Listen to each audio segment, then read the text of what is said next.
नमस्कार दोस्तों। आज के क्लास में हम लोग फिजिक्स का पहला चैप्टर यूनिट एंड मेजरमेंट को समझने की कोशिश करेंगे। इससे पहले के दो वीडियो में हमने विज्ञान क्या है और विज्ञान का सिलेबस, जो सामान्य विज्ञान का सिलेबस यूपीएससी और बीपीएससी में पढ़ा जाता है, उसको हमने देखने की कोशिश की है। अगर आप नहीं देखे हैं तो प्लेलिस्ट में जाकर देख सकते हैं। चैनल पर नए हैं तो सब्सक्राइब ज़रूर करें। मेरे बारे में एक सामान्य सी परिचय है। तो पहला टॉपिक हम लोग इस अध्याय का शुरू करते हैं और इसमें समझने की कोशिश करते हैं कि मापन क्या है। तो अगर इसकी डेफिनेशन की बात करें तो किसी अज्ञात राशि का किसी ज्ञात राशि से तुलना करना ही मापन है। तो मापन का अर्थ क्या हो गया कि जिसके बारे में आप जानते हैं उससे और जिसके बारे में आप नहीं जानते उन दोनों के बीच में तुलना है। यानी कि ज्ञात राशि का अज्ञात राशि से तुलना करना। अगर इसको हम समझना चाहें तो कैसे समझ सकते हैं, जैसे कि आप किसी भी किराने की दुकान पर जाते होंगे तो वहाँ पर आपको एक तराजू दिखाई देता होगा।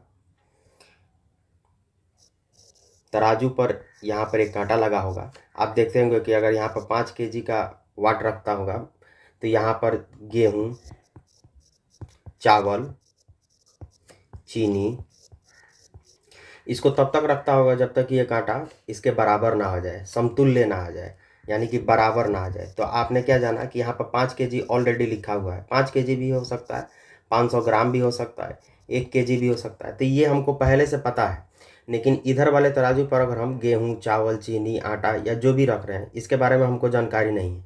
तो हम क्या कर रहे हैं, ज्ञात राशि का अज्ञात राशि के बीच में तुलना कर रहे हैं। तो मापन इसी को कहा जाता है। अगर आप किसी दर्जी के पास जाते होंगे तो वो इंची टेप से आप बाजू मापता होगा, आपकी लंबाई मापता होगा। तो वो भी क्या कर रहा है, उसके पास जो इंची टेप होता है उस पर स्पष्टता सब चीज़ लिखा हुआ रहता है। 1 मीटर, 2 मीटर, 3 मीटर, सेंटीमीटर भी रहता है, इस पर फुट भी रहता है।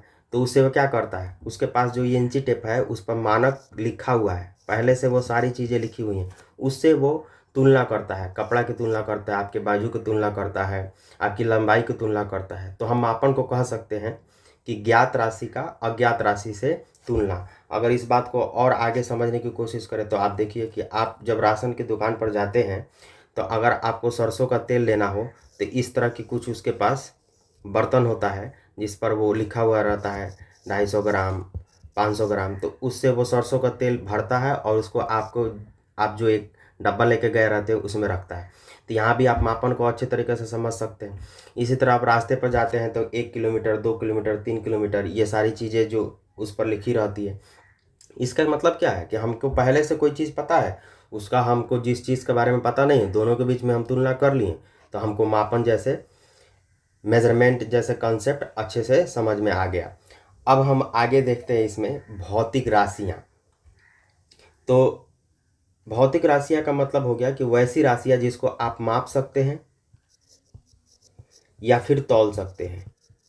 जो भी ऐसी राशियाँ हैं जिसको आप माप सकते हैं, तौल सकते हैं, उनको हम भौतिक राशि कहते हैं। तो क्या प्रेम को माप सकते हैं, स्नेह को माप सकते हैं, दर्द को, गम को, एहसास को, खुशी को, इसको हम नहीं माप सकते हैं।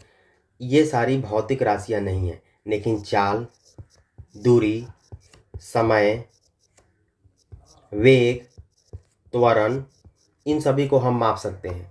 तो ये सारी चीज़ें भौतिक राशियाँ हो गई। तो भौतिक राशि आप जान गए, कोई भी चीज़ जिसको आप माप सकते हैं या तौल सकते हैं, उन सभी को हम लोग भौतिक राशियाँ कहते हैं। अब आगे हम लोग फंडामेंटल क्वांटिटीज़ जानते हैं। तो जो आपकी फिजिकल क्वांटिटीज़ है ये दो पार्ट में डिवाइडेड है। एक को हम लोग बोलते हैं फंडामेंटल क्वांटिटी, दूसरे को बोलते हैं हम लोग डायरेक्ट क्वांटिटी। एक और होता है जिसको हम लोग बोलते हैं सप्लीमेंट्री क्वांटिटी। फंडामेंटल क्वांटिटी का हिंदी हो जाता है मूल या आधारी राशियाँ। मूल या आधारी राशियाँ, ऐसी राशियाँ जो दूसरे राशियों पर निर्भर ना करें। अर्थात जैसे लंबाई निकालना है तो लंबाई निकालने के लिए आपको कोई और राशि की ज़रूरत नहीं है। द्रव्यमान निकालना है तो द्रव्यमान निकालने के लिए भी आपको किसी अन्य राशि की ज़रूरत नहीं है। समय निकालना है, समय भी निकालने के लिए आपको किसी अन्य राशि की ज़रूरत नहीं है। तो आप कह सकते हैं कि लंबाई, द्रव्यमान और समय, इन तीनों को हम लोग फंडामेंटल क्वांटिटीज़ कहते हैं। आगे चल के हम लोग देखेंगे कि एसआई यूनिट के तहत 7 फंडामेंटल क्वांटिटीज़ और 2 सप्लीमेंट्री क्वांटिटीज़ हो चुकी हैं। तो मूल राशियां समझ में आ गया कि लंबाई, द्रव्यमान और समय। आपके एमसीक्यूज में पूछ सकता है कि निम्नलिखित में से कौन सा मूल या आधारी राशि है, और 4 ऑप्शन होगा। तो आप इन 3 को हमेशा ध्यान में रखेंगे तो आपका काम हो जाएगा। और एसआई यूनिट को जब ध्यान में रखेंगे तो आप 7 पॉइंट याद रखेंगे तो वहाँ से भी हो जाएगा। आगे हम लोग देखते हैं उसको। अगला है हमारा डिराइव्ड क्वांटिटीज, व्युत्पन्न राशि। व्युत्पन्न राशियाँ उसे कहते हैं जो दूसरे राशियों पर निर्भर करे, दूसरे राशियों पर निर्भर करे। तो कैसे करें? जैसे आपको चाल निकालना है तो चाल बराबर क्या होता है? दूरी बटा समय। सिर्फ आपको समय दे दिया जाए और चाल निकालने को कहा जाए तो क्या आप निकाल पाएंगे? नहीं निकाल पाएंगे। उसी तरह वेग, वेग बराबर होता है विस्थापन बटा समय। तो सिर्फ विस्थापन दे दिया जाए और समय नहीं रहे तो आप निकाल सकते हैं? नहीं निकाल सकते। तो आपको हमेशा याद रखना है। उसी तरह बल, बल बराबर मास गुने त्वरण। तो सिर्फ मास दे दिया जाए, त्वरण नहीं दिया जाए, ये संकेतक के रूप में लिखा हूं मैं, तो आप बल का नहीं निकाल सकते हैं। तो व्युत्पन्न राशियाँ वैसी राशियाँ हैं जो दूसरे राशियों पर निर्भर करती हैं। इसी में हम लोग आगे देख लेते हैं। अब हम लोग सप्लीमेंट्री क्वांटिटी, सहायक राशि को देखते हैं। वैसी राशियाँ जो मूल या आधारी राशियों को सहायता करती है उनको हम लोग सप्लीमेंट्री यानी कि सहायक राशि कहते हैं। जैसे समतल कोण और ठोस कोण। इंग्लिश में बोलेंगे तो इसको प्लेन कोण और solid angle, plane angle and solid angle बोल सकते हैं। यही दो है, बस आपको ये दो ध्यान में रहेगा तो आपका काम चल जाएगा। अब हम लोग आगे देखते हैं कि मात्रक क्या है और मात्रक के प्रकार क्या है। तो समझिए, जितनी भी राशियां हैं उन सभी को किसी न किसी पदों में व्यक्त किया जाएगा। तो कैसे व्यक्त किया जाएगा? लंबाई को कैसे किया जाएगा? मीटर में किया जाएगा। तो राशियों को कौन सी में व्यक्त करेंगे? मात्रक से। जैसे सभी इंसान हैं और उनका नाम क्या हो जाएगा? सभी इंसान क्या हो जाएंगे? राशियां हो जाएंगे और उनका नाम क्या हो जाएगा?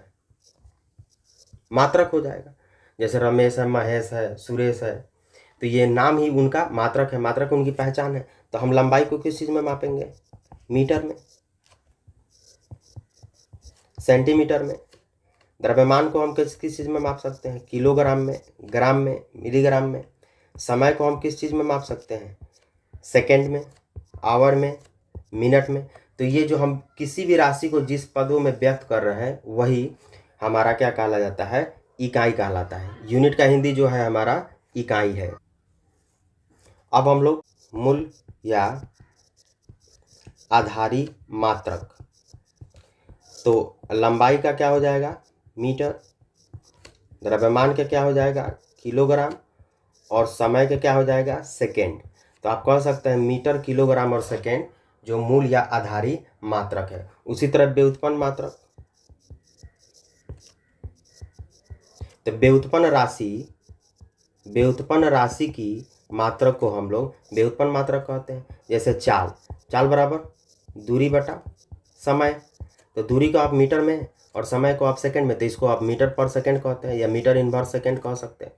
तो आपको यहाँ पर स्पष्टता पता चल गया कि जो भी राशि है उनका जो मात्रक है वो उसी नाम से जाना जाएगा। जैसे मूल राशि है तो मूल मात्रक, व्युत्पन्न राशि है तो व्युत्पन्न मात्रक। उसी तरह आप सहायक राशि है तो सहायक मात्रक। जैसे समतल कोण का आपका रेडियन हो जाएगा और ठोस कोण का स्टेरेडियन हो जाएगा। अगर संकेतक के रूप में एस आर हो जाएगा, इसका रेडियन का आर डी हो जाएगा। तो आप यहाँ पर मात्रक और मात्रक के प्रकार को समझ गए। अब हम लोग आगे समझते हैं मात्रक की पद्धतियाँ। मात्रक की पद्धतियाँ, तो हमारे पास मात्रक की 3 पद्धतियाँ हैं। उसको एक टेबल के फॉर्मेट में हम लोग समझने की कोशिश करते हैं।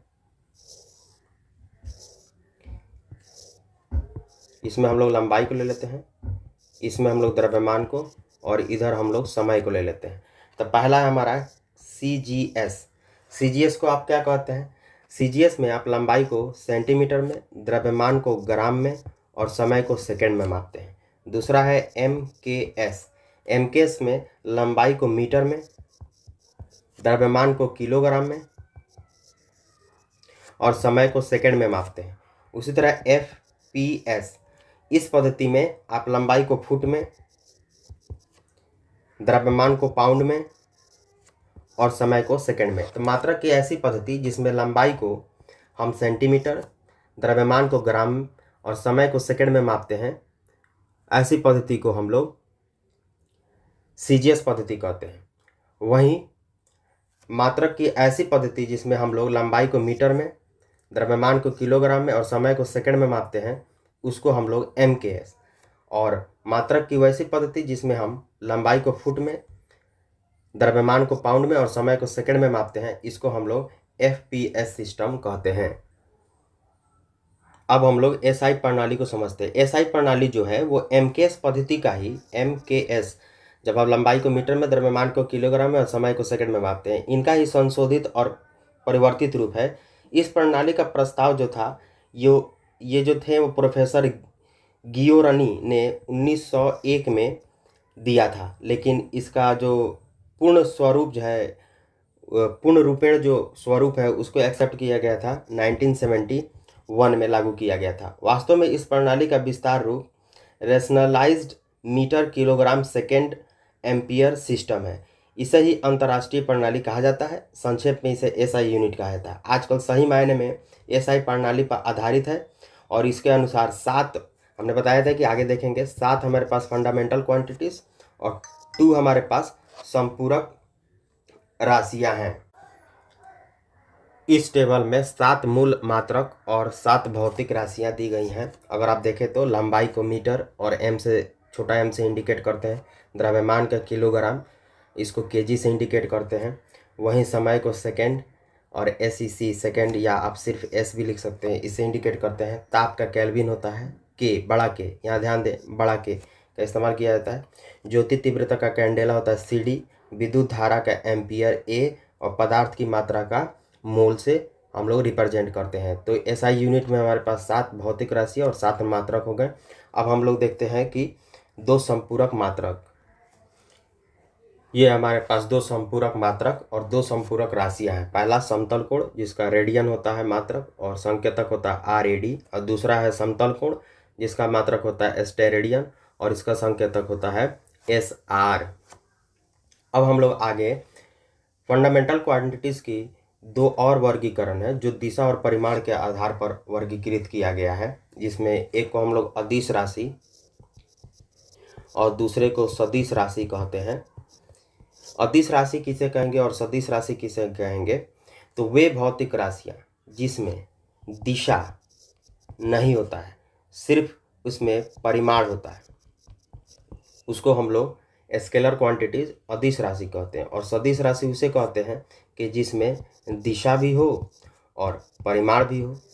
जैसे अगर कोई व्यक्ति बोल रहा है कि मैं 40 के स्पीड से, 40 किलोमीटर प्रति घंटा के स्पीड से जा रहा हूँ, तो ये चाल हो गया, तो ये अदिश राशि हो गया। वहीं कोई व्यक्ति बोल रहा है कि मैं 40 किलोमीटर प्रति घंटा की दिशा से पूरब दिशा में जा रहा हूँ, दक्षिण दिशा में जा रहा हूँ, उत्तर दिशा में जा रहा हूँ, तो जब दिशा की बात आ जाएगी तो उसको हम लोग वेक्टर क्वांटिटी सदिश राशि कहेंगे। एग्जाम में डायरेक्ट ये सवाल पूछ लिया जाता है कि निम्नलिखित कथनों में से कौन सा सदिश राशि है और कौन सा अदिश राशि है। तो इस सदिश राशि में आप लोग वेग, त्वरण, बल, विस्थापन, संवेग, आवेग, बल आघूर्ण, द्विध्रुवीय आघूर्ण, वेग प्रवणता, विद्युत क्षेत्र की तीव्रता, कोणीय संवेग, कोणीय वेग, चुंबकीय क्षेत्र, चुंबकन तीव्रता, चुंबकीय आघूर्ण, ये सारे चीज़ सदिश राशि में आ जाते हैं। वहीं अदिश राशि में लंबाई, द्रव्यमान, समय, दूरी, चाल, कार्य, आयतन, घनत्व, दाब, क्षेत्रफल, ऊष्मा, ताप, विशिष्ट ऊष्मा, विद्युत धारा, तरंग दैर्ध्य, विद्युत विभव, विद्युत फ्लक्स, आवृत्ति, चुंबकीय विभव आदि आते हैं। यहाँ पर एक कॉन्सेप्ट थोड़ा सा मैं बताना चाहूँगा जो हर जगह अप्लीकेबल नहीं है, लेकिन कुछ हद तक ठीक है। जैसे दूरी एक अदिश राशि है, तो चाल बराबर क्या होता है? दूरी बटा समय। तो जब दूरी अदिश राशि है तो चाल दूरी और समय के मिलने से बना है, तो चाल भी एक अदिश राशि है। ऐसा कहा जाता है ना, जो जैसा रहेगा वैसा ही बन जाता है, संगत का असर पड़ता है, वही बात है यहाँ। तो उसी तरह आप देखिए वेग, वेग बराबर होता है विस्थापन बटा समय। तो आपको पता वेग एक सदिश राशि है। कैसे कि विस्थापन भी एक सदिश राशि है। निश्चित दिशा में तय की गई दूरी को हम लोग विस्थापन कहते हैं। तो विस्थापन बटा समय, तो वेग भी एक सदिश राशि है। उसी तरह आप आगे देखिएगा त्वरण, त्वरण ए इक्वल टू होता है v minus you by T, यानी कि अंतिम वेग और प्रारंभिक वेग का अंतर और टी से समय से जब भाग देते हैं तो त्वरण। तो त्वरण भी क्या हो जाएगा, जब विस्थापन सदिश है तो वेग सदिश हो जाएगा, जब वेग सदिश है तो त्वरण भी सदिश हो जाएगा। उसी तरह F equal to m a, यहाँ आ गया त्वरण। जब त्वरण पहले से पता है कि सदिश राशि है तो बल भी क्या हो जाएगा, सदिश राशि हो जाएगा। लेकिन आप दाब के साथ देखिएगा, इकाई क्षेत्रफल पर लगने वाले बल को हम लोग दाब कहते हैं। यहाँ ऐसा नहीं है, क्योंकि पास्कल ने इस बात को स्पष्ट किया था कि बंद बर्तन में जब दाब प्रेशर लगता है, बल लगता है, तो वो चारों दिशाओं में होता है। तो इसका कोई निश्चित दिशा नहीं होता है, इसीलिए दाब एक अदिश राशि है। लेकिन थोड़ा बहुत अगर आप इस तरह समझते हैं तो कुछ चीज़ें आपको रटने की नहीं पड़ेगी। अब हम लोग विमीय सूत्र को समझने की कोशिश करते हैं। यहाँ से भी डायरेक्ट एग्जाम में सवाल आ जाते हैं। विमीय सूत्र में हम लोग MLT इसका इस्तेमाल करते हैं। M for mass, L for length और T फॉर टाइम। तो यहाँ पर हम लोग MLT का इस्तेमाल करके कैसे निकालेंगे, जैसे अगर आपको निकालना हो दूरी का, तो दूरी का क्या हो जाएगा, दूरी भी एक तरह का लंबाई है, मीटर है, तो इसमें सिर्फ लंबाई है तो आप इसका L1 लगा सकते हैं, L हो जाएगा। अच्छा, वहीं पर अगर आपको लगाना है आयतन, तो आयतन बराबर क्या होता है, लंबाई गुने चौड़ाई और गुने ऊंचाई। तो लंबाई को भी आप मीटर में मापते हैं m, चौड़ाई को भी आप मीटर में मापते हैं m, और ऊंचाई को भी आप मीटर में, तो क्या हो जाएगा मीटर क्यूब। तो मीटर के लिए लेंथ पर आप L3 इसका विमीय सूत्र हो जाएगा। और आगे हम लोग देखते हैं, तो सबसे पहले विमीय सूत्र लिखने के लिए राशि का मात्रक लिखने आना चाहिए। जैसे आप बल बराबर द्रव्यमान गुने त्वरण। द्रव्यमान को आप किस चीज़ में मापते हैं, किलोग्राम में, ठीक है। और त्वरण को मीटर प्रति सेकंड स्क्वायर में मापते हैं। अगर हम इसको MLT फॉर्मूला पर फिट करें तो देखिए, द्रव्यमान कितने बार है, एक बार है, लंबाई कितनी बार है, एक बार है, लेकिन टाइम कितनी बार है, -2 बार। ये मीटर प्रति सेकंड स्क्वायर है। तो जब इसको हम भिन्न के रूप में ना लिख करके सीधा लिखेंगे तो ये हो जाएगा इनवर्स 2। तो यहाँ पर आपका बल का ये सबसे ज़्यादा सवाल पूछा गया है। उसी तरह आप चाल बराबर दूरी बटा समय। दूरी को किस चीज़ में मापते हैं आप, मीटर में। समय को किस चीज़ में मापते हैं, सेकंड में। अगर इसको आप MLT फॉर्मूला पर स्पष्ट करें तो क्या आ जाएगा, m का 0 हो जाएगा, लंबाई का लेंथ का 1 आ जाएगा, और समय का इन्वर्स 1 आ जाएगा। तो आपने विमीय सूत्र लिखने के लिए आपके पास क्या पता होना चाहिए, सबसे पहले आपका राशि के बाद आपको उसका मात्रक लिखना है, और मात्रक को देख करके आपको MLT फॉर्मूला लिखना है। अगर आप चाहें तो MLT फार्मूला को आप याद भी कर सकते हैं, 10-15 याद कर लीजिएगा तो एग्जाम में आप स्पष्ट रूप से MCQ ऑब्जेक्टिव वाइज क्वेश्चन को कर सकते हैं। अच्छा, वही नीट और इंजीनियर वाले बच्चे MLT फार्मूला का ऐसे बॉक्स में भी लिखा जाता है, तो बॉक्स में भी लिखा जाता है और बिना बॉक्स का भी लिखा जाता है।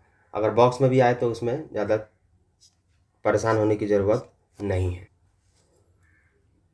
विगत प्रश्न पत्र को देख करके आधार बना करके ये सब डाटा तैयार किया गया है। और ये इंपॉर्टेंट प्रेफिक्स भी है यूनिट्स का, जैसे 10⁻1 को क्या पढ़ते हैं, डेका पढ़ते हैं, 10⁻2 को क्या पढ़ते हैं, हेक्टो पढ़ते हैं, 10⁻3 को किलो। तो ऐसे एक लिस्ट दे दिया गया है। उसी तरह यहाँ पर 10⁻1, 10⁻2, 10⁻3।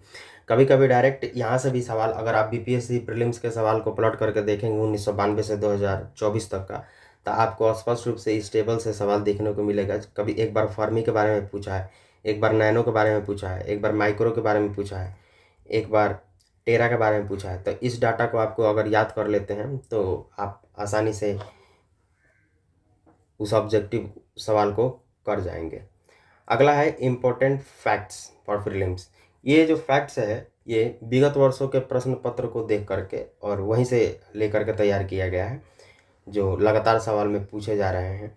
तो आप इसको देख सकते हैं। यहाँ पर सब चीज़ लिखा गया कि 1 किलोमीटर, 1 मील, 1 प्रकाश वर्ष, 1 पारसेक, 1 इंच, 12 इंच, 3 फुट।